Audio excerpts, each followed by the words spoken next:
In the last video, I said that this gold truck was not charging, the alternator was bad. So initially, reached out, got a remanned alternator, threw her on, and she still wasn't charging. And I'll show you what was happening in the cab when she was running, that I could tell that.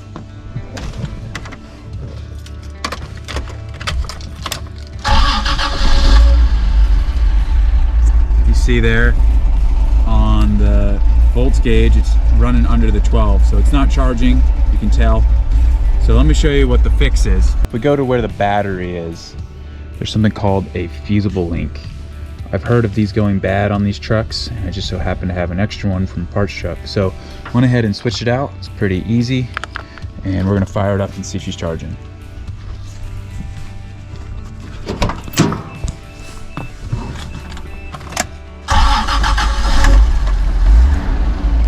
And you can see there, it's above the 12, giving it the correct amount of volts that it needs to charge the battery. So maybe that's a quick fix for yourself when you're diagnosing your truck that's not charging. It's not always an alternator. Also check the fuse and the fuse panel under here.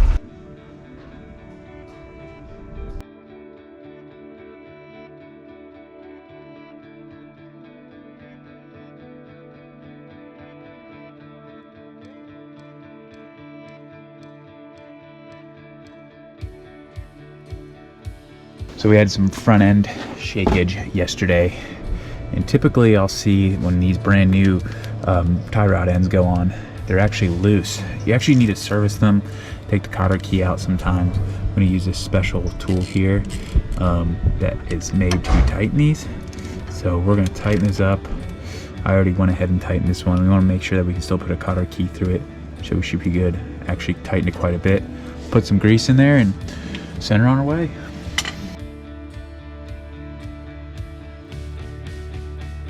So we're gonna do the same thing to this side. This one is loose as well. Gotta clean it off a little bit first.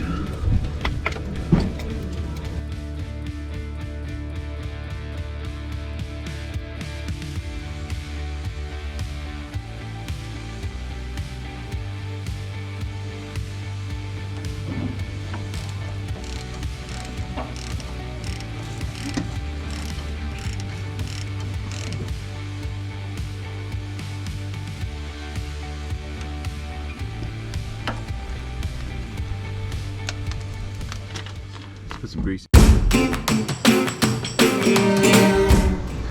So we're back checking out the frame of the Gold 60, and as I was beginning to really dig into it, I've been scraping off a lot of the surface rust here, and you can see that as you scrape it off, the original paint is still on the frame. That is something I love to see. Again, this is a California truck that came to Virginia at some point, and it shows. So we're gonna go ahead and probably put some rust inhibitor stuff on this frame to make it last for years and years to come.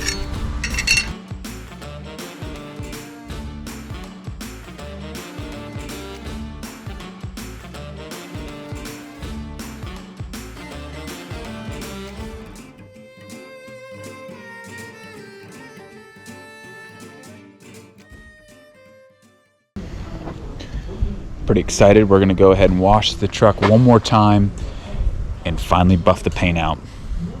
Let's see if we can get that true California shine out of her.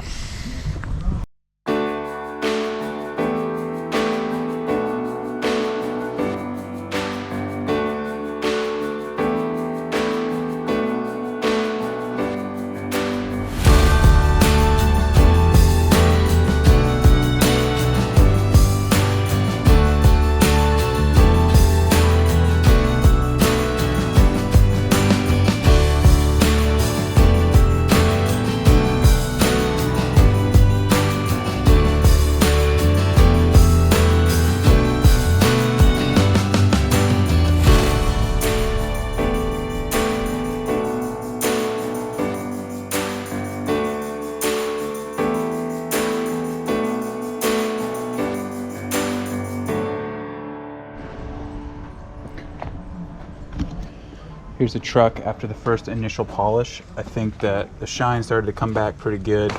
You can tell again that the upper part of the truck is sun faded. So we're gonna try some tricks to try to get that out. Gonna go ahead and machine polish it one more time and call it a day on this girl.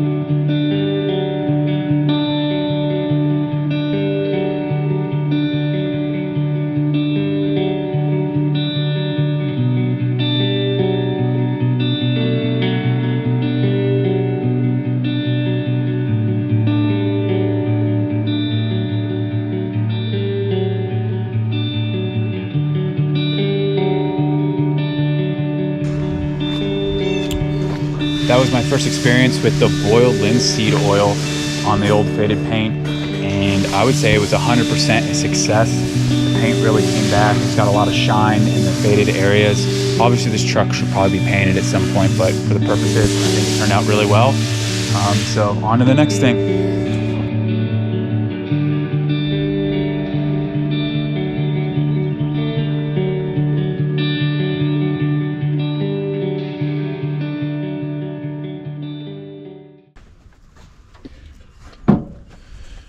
Today we're going to be working on the brakes on the 60. I'm going to be doing a modification that I read about online. I've never actually done it, so it'll be really cool to see if it works or not. This is a 60 series 62 brake booster. Somewhat expensive if you can find one. So the modification is I'm going to be taking a 1995 Toyota 4Runner brake booster without anti-lock brakes, and we're going to be installing that. From what I understand, it gives a firmer pedal and a little bit better braking. The brake booster on this truck is actually bad. Went ahead and tried to replace it with a used one I had. Still not getting the braking power that I want. So waiting for that part to come in, and we'll get it all switched out and report back. 4Runner booster just got here. This is it here, and this is the old Landcruiser one that came off the Gold 60. There are some differences that I'm already noticing. One, this booster looks a lot bigger than this one. So also that this vacuum line here is going to be needed to be routed a different way as it shows here. So all experimental. We're going to get that all bolted up and see how she goes. These brake boosters on these 60s are fairly simple to get off. It's about 8 bolts and a couple pins. 12 millimeter. So there's one here, you got to use a wrench to kind of get there from the proportion valve that kind of runs into it. One here and 2 on the other side. This is the vacuum line that I was talking about a minute ago that needs to be routed a different way. As you can see on the 60, it's over here, and on the 4Runner one, it's actually going to be over here. So it actually looks like it will work fairly easy and be a straightforward swap, but let's get this guy out of here and we'll go from there.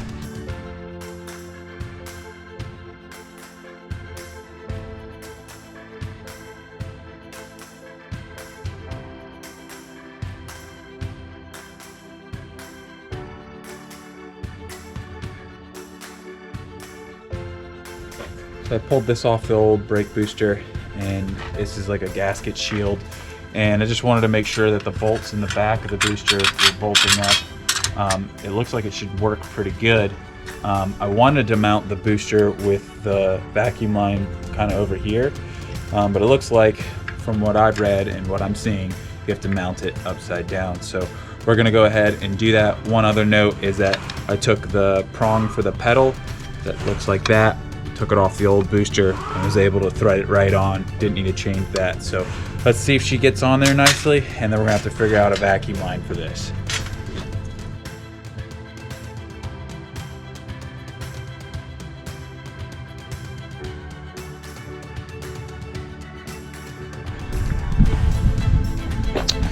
Huge success on the brake booster. It did go ahead and work great.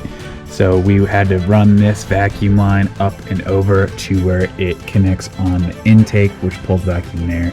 So got a great little pedal. Probably need to do a little adjusting on the brakes, but brakes are really good right now. So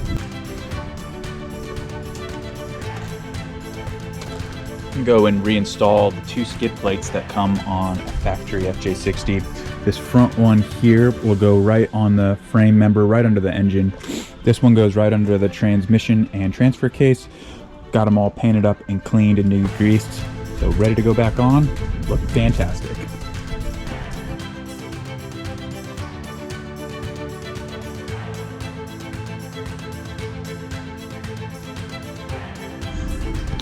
A little bit of a learning moment here. These are the 2 main skid plates that go under the transmission and transfer case. I grabbed the wrong one and prepped and painted it, which is this one. So this one must be off the early 1981 truck, and this is the one that should be going on here. You can see that this hump is a little different. There's a couple different location of holes that is different, and when you go to mount it up, it will not go on. So I struggled for about 30 minutes trying to get that thing on there, and we're going to have to prep and repaint the other correct one. So if you ever take yours off, or you're ever doing restoration and yours is missing, make sure that you get the correct one. All right, the correct skid plate is in place. Normally this is something that I would leave off the truck, but this is a really original truck and I wanted to keep it that way, just because I don't want to create some rust between these seams. That's why I went ahead and pulled it off, painted everything to avoid some of that. A couple things to note: that when it goes on, you should be able to have the lineup for your transfer case oil, as well as changing your regular oil on your transmission. That's what was the clear giveaway when I had the wrong one on there originally. So great success. Got the skid plates on.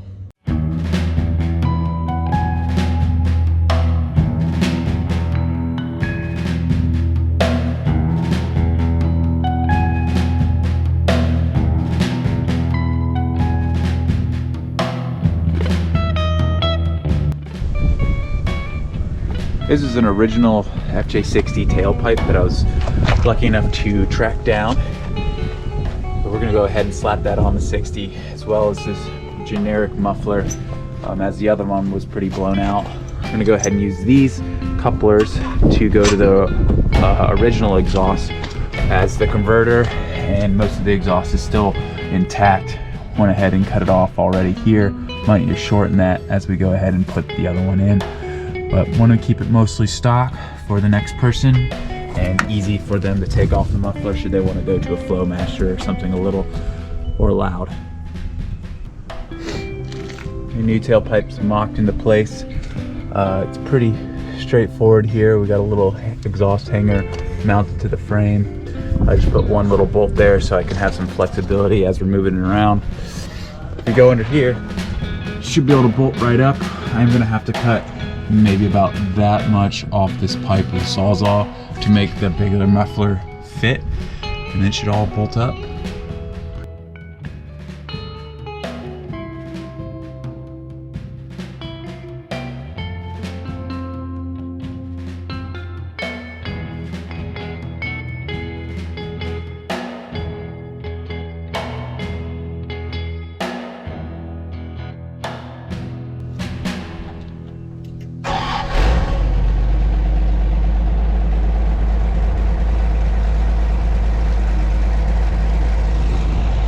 Exactly how it should.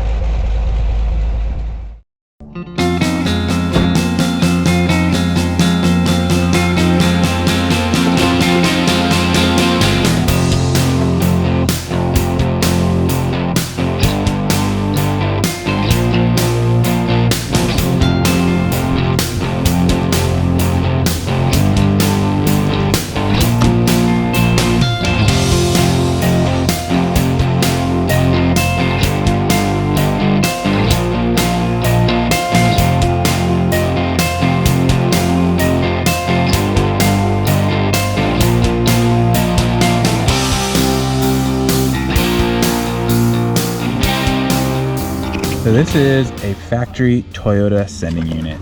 This is what tells your gauge in the front of your truck how much gas you have.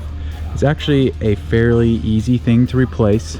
Unfortunately for me, I have to undo some of the jobs that I've done, which will consist of pulling the stall mat and the carpet, as well as this trim. And there is a little windowed door here with 2 screws that gives you direct access to the sending unit, both on the 60 and 62s. So let's go ahead and put that all together.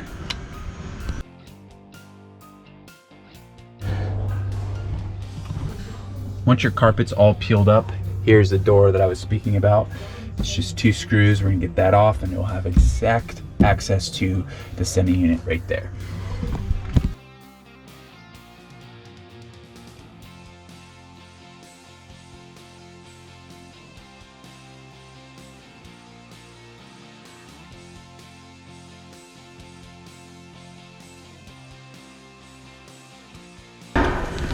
So look at the old sending unit.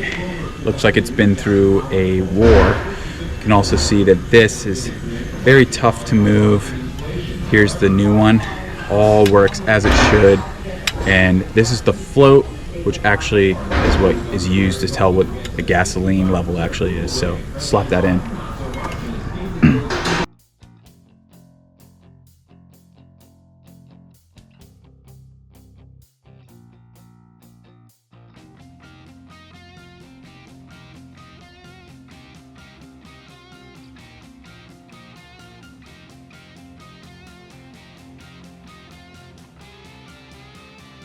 Let's make sure that this sending unit works before we put all the carpet and stuff back. So turn on the key here. What happens here? Oh, look at that. Gas prices are crazy right now, so I can't put a full tank on it, but you can see that in fact we do have somewhat of a quarter tank there. Success.